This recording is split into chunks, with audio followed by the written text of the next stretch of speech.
ఆంధ్రప్రదేశ్ ప్రభుత్వం రాష్ట్ర వ్యాప్తంగా ఆటో, క్యాబ్ డ్రైవర్లకు ఆర్థిక సాయం అందిస్తుంది. స్త్రీ శక్తి పథకం వల్ల నష్టపోతున్నామంటూ డ్రైవర్లు ఆందోళన చెందడంతో ముఖ్యమంత్రి చంద్రబాబు సానుకూలంగా స్పందించి 15,000 ఇస్తానని ప్రకటించారు. ఇచ్చిన మాట మేరకు అక్టోబర్ 2వ తేదీ గాంధీ జయంతి రోజు ఆటో, క్యాబ్ డ్రైవర్ల ఖాతాల్లో 15,000 జమ చేయనున్నారు. ఈ పథకానికి ఆటో డ్రైవర్ల సేవలో అని పేరు పెట్టారు.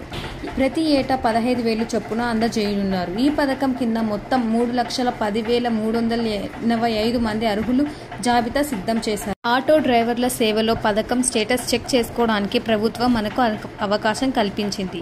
ఆటో డ్రైవర్ల కోసం ప్రారంభించబోతున్న పథకం జాబితాలో పేరు ఉందో లేదో స్టేటస్ తెలుసుకోవచ్చు. ఈ పథకం స్టేటస్ చెక్ చేయడానికి లాగిన్ ఏం అవసరం లేదు. ఆటో, క్యాబ్ డ్రైవర్లు ఆధార్ కార్డ్ నెంబర్తో చెక్ చేసుకోవచ్చు. ఎలా స్టేటస్ చెక్ చేసుకోవాలో చెప్పే ముందు మన ఛానల్ని ఎవరైతే కొత్తగా చూస్తున్నారో వాళ్ళైతే సబ్స్క్రైబ్ చేసుకోండి. ఇంకా ముందు వీడియోలోకి వెళ్దాం. మీరు ఆ లింక్ క్లిక్ చేసిన తర్వాత మీకు అప్లికేషన్ స్టేటస్ అనే ఒక ఆప్షన్ ఉంటుంది. ఆ ఆప్షన్లో సెలెక్ట్ చేసుకున్న తర్వాత ఆటో డ్రైవర్ సేవలో అనే ఎంపిక చేయాలి. ఎంపిక చేసిన తర్వాత 12 డిజిట్ ఆధార్ యొక్క నెంబర్ ఎంటర్ చేసిన తర్వాత ఓటీపీ అనేది ఎంటర్ చేసి సబ్మిట్ చేసిన తర్వాత క్లిక్ స్టేటస్ అని క్లిక్ చేస్తే చాలు.